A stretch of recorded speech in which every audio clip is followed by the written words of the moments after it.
Assalamualaikum warahmatullahi wabarakatuh. Perkenalkan, nama saya Sefiana Nurul Hikmah dengan NIM 22105054148 dari kelas B4. Mahasiswa semester 1, Prodi D3 Radiologi Universitas Aisyah Yogyakarta. Di sini saya akan menjelaskan tentang anatomi rangka yang ada pada tubuh manusia dan juga topologi landmark. Anatomi rangka dari ekstremitas atas, ekstremitas bawah, dan juga kepala atau kranium. Yang pertama dari kepala. Dari kepala terdapat frontal bagian depan, kemudian temporal bagian samping, parietal, dan juga terdapat mandibular. Di sini mandibular. Kemudian ini glabella, nascent, zygomatic, dan maxilia. Kalau dari gambar bisa dilihat bahwa ini merupakan frontal, ini maxilianya. Ini tulang nascent, kemudian ada zygomatic, ini frontal, parietal, di sini temporal, kemudian ini mandibular. Sedangkan sendi yang menghubungkan temporal dan mandibular dinamakan tempora mandibular. Itu memungkinkan untuk bergerak. Juga ada vertebrae atau tulang yang menyusun tulang punggung.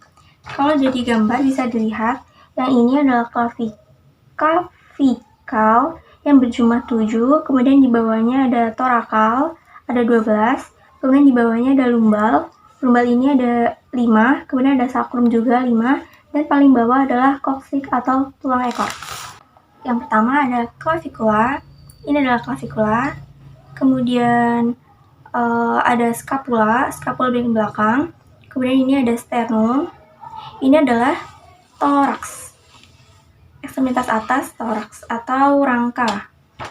Dalam rangka ini juga dibagi menjadi beberapa bagian. Yang pertama ada jugular knot, paling atas sendiri, kemudian ini ada manubrium, selanjutnya bawahnya ada, kemudian yang ini adalah angle of sternum, ini body of sternum, kemudian ini sigmoid process. Yang ini merupakan costa cartilago. Untuk ribs juga terdapat penamaannya sendiri. Untuk bagian 1, ribs 1 sampai dengan ribs ke-7 merupakan dinamakan true ribs. Kemudian bagian 8 sampai 12 adalah false ribs. Yang dua ini floating ribs. Dilanjutkan dengan bagian lengan atas atau humerus. Pada bagian lengan atas humerus, kemudian ini adalah antebrachi atau lengan bawah. Kalau dilihat dari gambar, ini merupakan scapula, clavicula, ini adalah humerus, yang ini adalah radius, ini ulna. Radius dan ulna ini dinamakan antebrachi. Kemudian ini ada tulang manus. Pada manus sendiri juga dibagi menjadi beberapa penamaan. Ini adalah karpal, kemudian yang ini adalah metakarpal, kemudian yang ini adalah phalangeal. Untuk ini adalah karpal, kemudian ini metakarpal, kemudian yang ini adalah phalangeal atau jari-jari. Yang sebelah sini atau jempol ini merupakan digit 1, digit 2, 3, 4, dan 5. Pada digit 1 hanya terdapat proximal phalangeal dan juga distal phalangeal. Kemudian pada digit yang lain terdapat proximal phalangeal, yang ini, kemudian terdapat middle phalangeal dan juga distal phalangeal, proximal, middle, dan distal. Pada bagian atas juga terdapat sendi yang sebagai penyusunnya. Sendi itu merupakan hubungan antara dua tulang untuk sebagai organ yang dapat menggerakkan tulang. Yang pertama dari clavicula dengan sternum atau steroclavicular joint. Kemudian terdapat dari clavicula dan acromion atau acromioclavicular joint. Acromioclavicular joint, steroclavicular joint, kemudian terdapat shoulder joint. Ini adalah shoulder joint. Shoulder joint ini memungkinkan pergerakan pada bahu, yaitu menghubungkan antara scapula dengan humerus. Scapula dan humerus. Kalau dari sini, ini adalah shoulder joint atau sendi bahu, scapula, dan juga humerus. Kemudian ada juga sendi siku. Sendi siku ini menghubungkan antara humerus dan juga antebrachi. Kemudian terdapat wrist joint. Wrist joint ini merupakan sendi pergelangan tangan yang menghubungkan antara radius ulna dengan carpal. Pada manus terdapat sendi metacarpal joint, itu yang menghubungkan metacarpal dengan phalangeal atau jari-jari. Ini memungkinkan untuk menggenggam sesuatu. Phalangeal joint. Kemudian interphalangeal joint, itu sendi pada jari-jari tangan. Selanjutnya juga ada sendi pada ibu jari atau thumb atau sendi pelana yang memungkinkan untuk bergerak ke segala arah. Kemudian juga ada sendi intercarpal joint. Intercarpal joint ini sendi yang menghubungkan antara tulang-tulang karpal. Selanjutnya terdapat tulang pelvis. Tulang pelvis yang pertama ada iliac crest, kemudian ilium, kemudian ada sacrum, kemudian ada coccyx. Ini adalah symphysis pubis, ini pubis, kemudian yang ini adalah ischium. Ini adalah symphysis pubis. Pada tulang pelvis ini terdapat sendi. Yang pertama ada articulatio sacroiliaca, yaitu yang menghubungkan antara synovial anterior dengan syndesmosis posterior. Sendi ini mentransmisikan berat badan ke tulang panggul. Articulatio sacroiliaca. Symphysis pubis, symphysis pubica, itu yang menghubungkan dua tulang pubis. Symphysis pubica. Selanjutnya setelah pelvis juga ada femur, tulang paha, kemudian ada patella atau tempurung lutut, kemudian di sini ada tulang tibia atau tulang kering, dan juga fibula atau tulang betis. Tibia fibula ini dinamakan cruris. Kemudian ada pedis. Juga terdapat beberapa sendi. Yang pertama ada hip joint. Hip joint ini adalah sendi dari head of femur yang menghubungkan head of femur dengan acetabulum atau bagian sekung of pelvis. Ini dinamakan hip joint. Yang ini. Kemudian terdapat knee joint atau sendi lutut. Nah, dalam sendi lutut ini terdapat beberapa sendi lain, yaitu articulatio tibiofibularis dan juga articulatio tibia femur. Articulatio tibia femur itu yang menghubungkan antara tibia dengan femur. Kemudian articulatio tibia fibularis itu adalah articulatio yang terbentuk antara tibia dan fibularis dan fibula.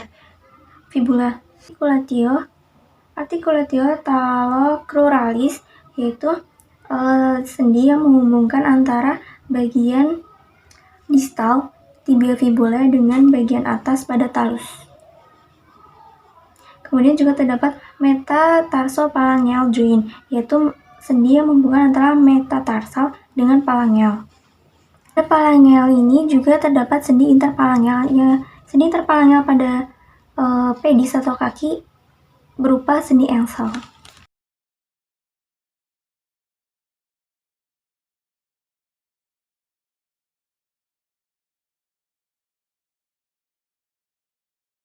Pada kaki juga ada nama tuannya sendiri. Kemudian yang ini merupakan calcentus. Kemudian ada navicular bones. Yang ini adalah metatarsal. Dan ini adalah phalangeal. Metatarsal dan phalangeal. Selanjutnya, saya akan menjelaskan tentang topografi landmark. Topografi landmark digunakan untuk mengidentifikasi suatu tempat pada bagian tubuh dengan menggunakan titik atau poin maupun bidang. Yang pertama pada kepala. Pada kepala terdapat beberapa topografi landmark, itu pada wajah.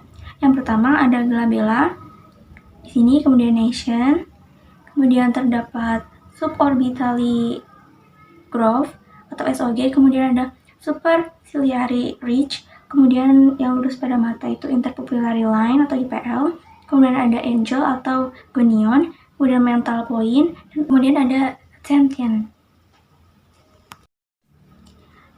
inner canthus, dan juga outer canthus. Kemudian yang ini merupakan infraorbital margin.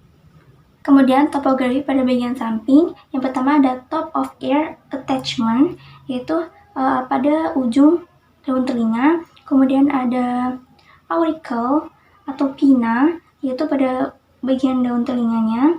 Kemudian ada tragus, itu dekat dengan lubang telinga, tapi bagian sini. Kemudian pada bagian dalam lubang telinga itu ada meatus atau bitus eksternal. Kemudian ada GML atau glabilomeataline, itu yang menghubungkan antara glabella dengan meatus. Glabella dan meatus. Kemudian orbitomeataline atau OML yang menghubungkan antara orbital dengan meatus.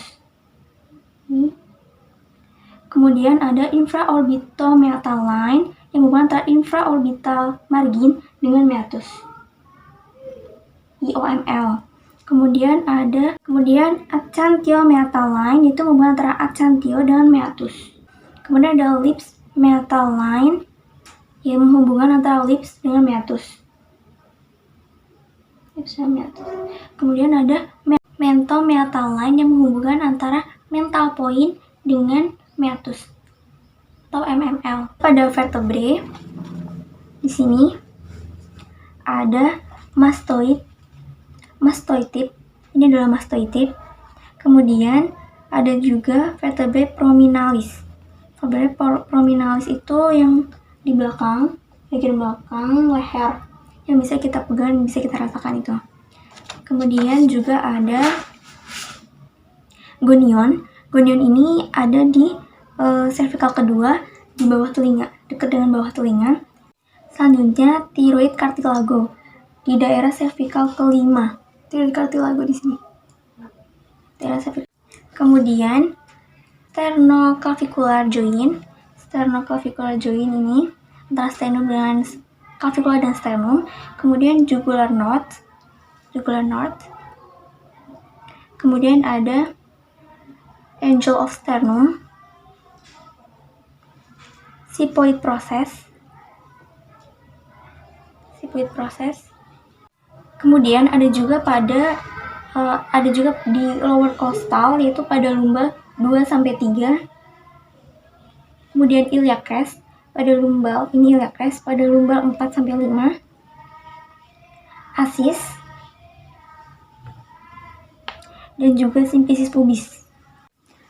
Mungkin itu saja yang dapat saya sampaikan. Kurang lebihnya mohon maaf. Wassalamualaikum warahmatullahi wabarakatuh. Bye.